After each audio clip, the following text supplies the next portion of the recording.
NBA 2K rating recap for February 12th, 2026, Thursday. Only 3 games to go through. But a little bit of news league-wide. We have Jeremy Sohan joining the Knicks, taking their 15th roster spot yesterday. As I was breaking down potential destinations for Sohan, that's when news broke that he would be joining the Knicks once he clears waivers. I like the fit for the team. They have needed another 4, even if Mo Diawara has been playing really well over the past couple weeks.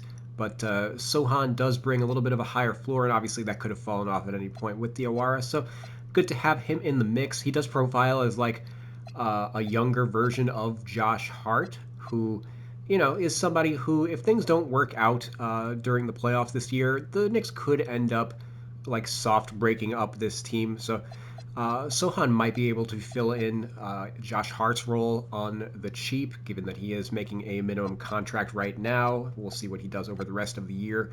Why he's similar to Josh Hart? Well, he's not very much of an outside shooter. You can see 2K's got him with a 45 mid-range rating.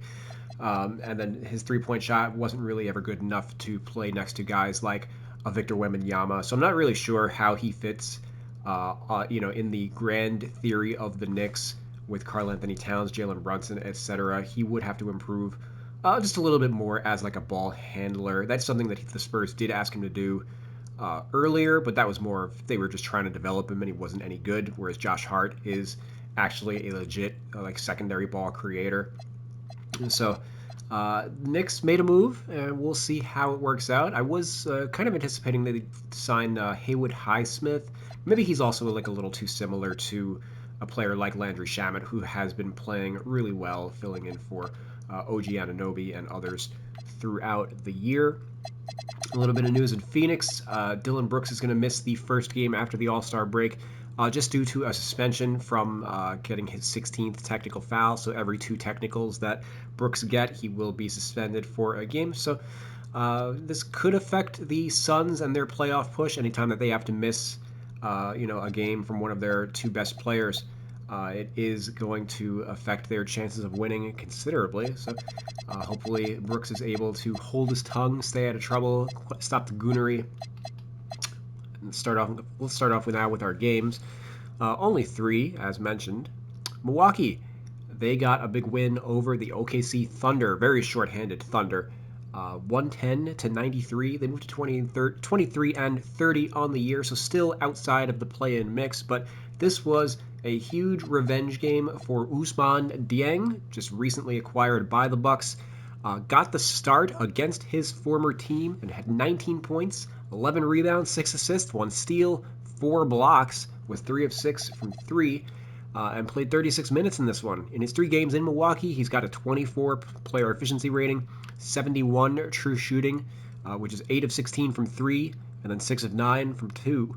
24% defensive rebound rate, which is commensurate with like a power forward or center, and then a 6% block rate, which likewise would be among the leaders in blocks. So he has been nothing short of awesome in the 3 games that he's played for the Bucks so far, and was huge in this one.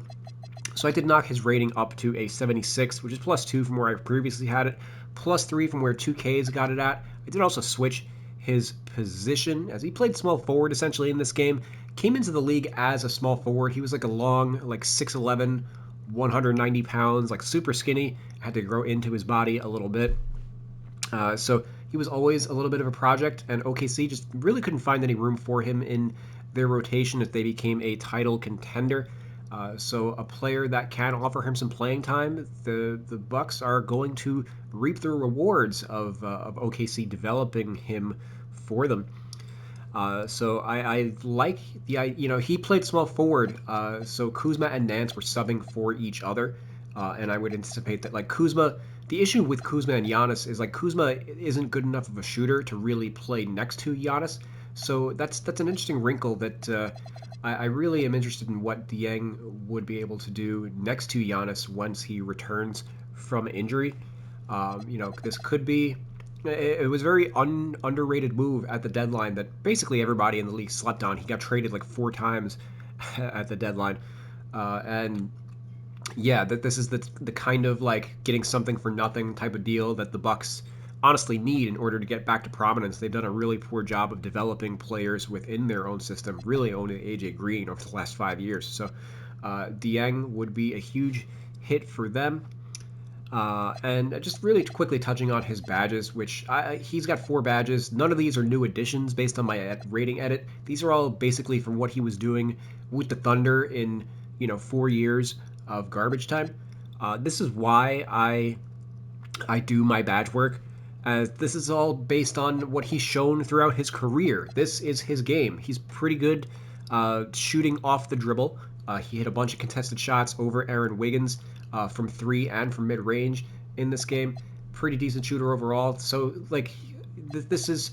I don't need to scramble to apply badges to him now that he's like a legitimate player. Whereas 2K, they have no badges on him for the last 4 years.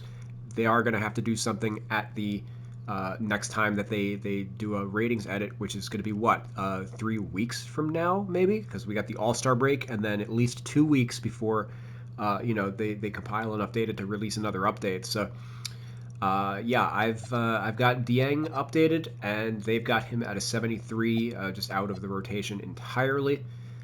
So yeah, this is why I do what I do. This is why you guys follow me. Thanks for following me, by the way. Cam Thomas, he had 12 points in 20 minutes off the bench in this one. He's been a little hit or miss since joining the Bucks. He had that big game in the second one, but it was a dud in the first one, and he was 5 of 13 from the field in this one. So, you know, it was against OKC, who has a really strong defensive perimeter.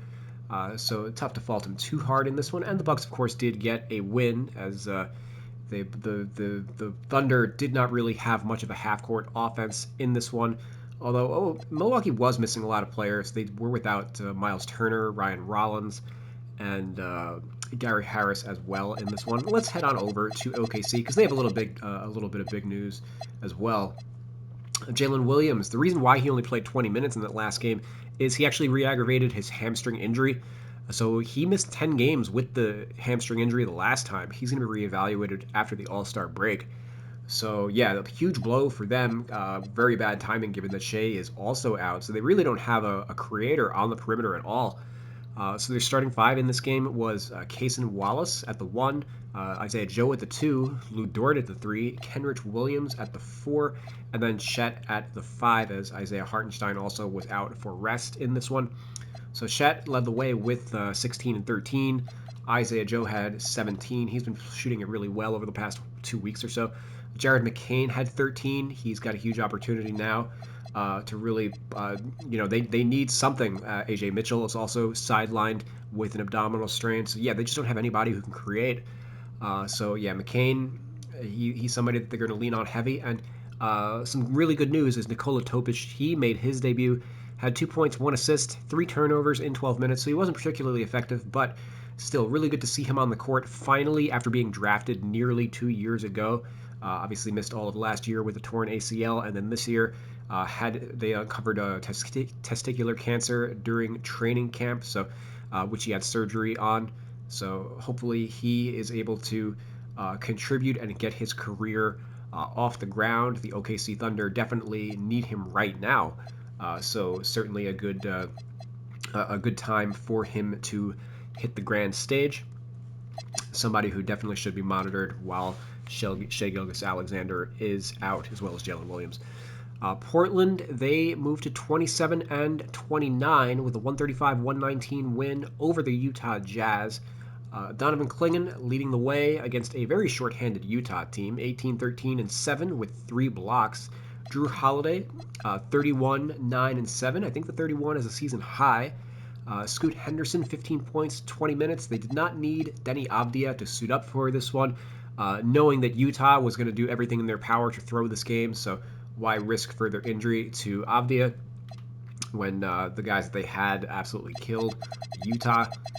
Utah, for what it's worth, was fined $500,000 for conduct detrimental to the NBA based on how they've been managing their roster and rotations over the past couple weeks.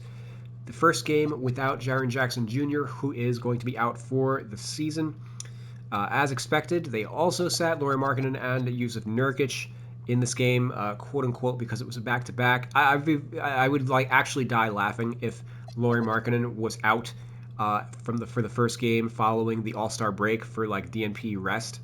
Um, like Utah is definitely that's how hard they've been tanking this year.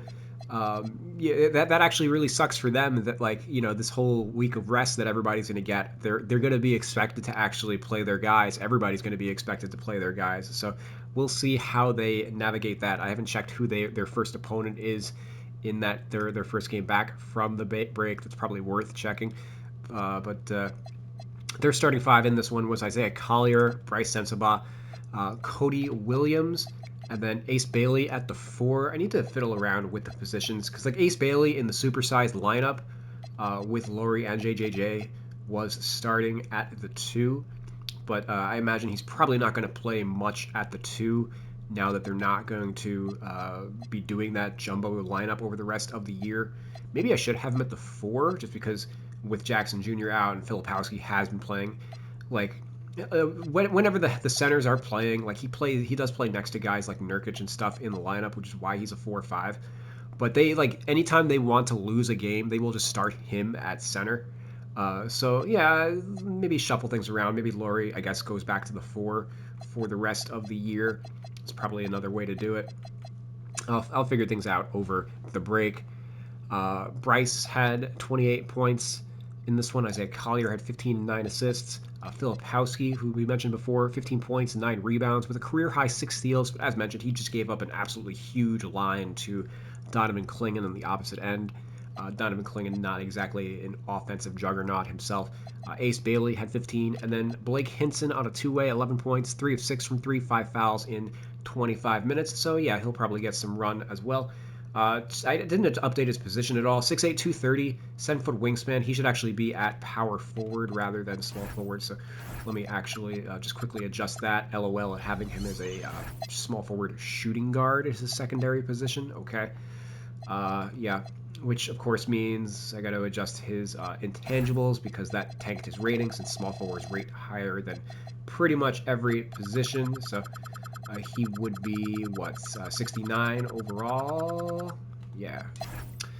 And then let's head on over to... Actually, you know what? No, I am going to look up who Utah is playing after the break just so I can cackle. Oh, they're playing Memphis. Oh, okay. I wonder if Ja Morant is going to be ready to play that game. I am guessing not. Going over to the LA Lakers. They got the win over the Dallas Mavericks. This should have been a marquee matchup going into the break, but instead, no Cooper Flag, no Luka Doncic. Luka's missed like the last 5 games or so. So LeBron has been playing point guard in his stead, had a triple-double, 28, 10, and 12. Austin Reeves, 6th man, 18 points, 6 assists. He's been pretty good coming off the bench exclusively since returning from injury. Rui Hachimura was efficient as well, 21 points on 9 of 13 from the field. DeAndre Ayton was out for this one. He's missed the last 2 games, so Jackson Hayes got the start. But yeah, they didn't need much in order to get past Dallas in this one. Dallas dropping to 19 and 35. No Cooper Flag, as mentioned, has a sprained foot. He's only going to miss this game and the Rising Stars game. He was replaced by Ace Bailey for the Rising Stars game. Not expected to miss additional time after the break, so that's really good news for Dallas and for Cooper Flag, as he's been awesome so far this year, really coming on over the last 2 months or so. Najee Marshall and Max Christie leading the way in this one with 19, PJ Washington adding 18, and then Brandon Williams got a start at the 1 with 17 points. Tyus Jones as a starter was not to be.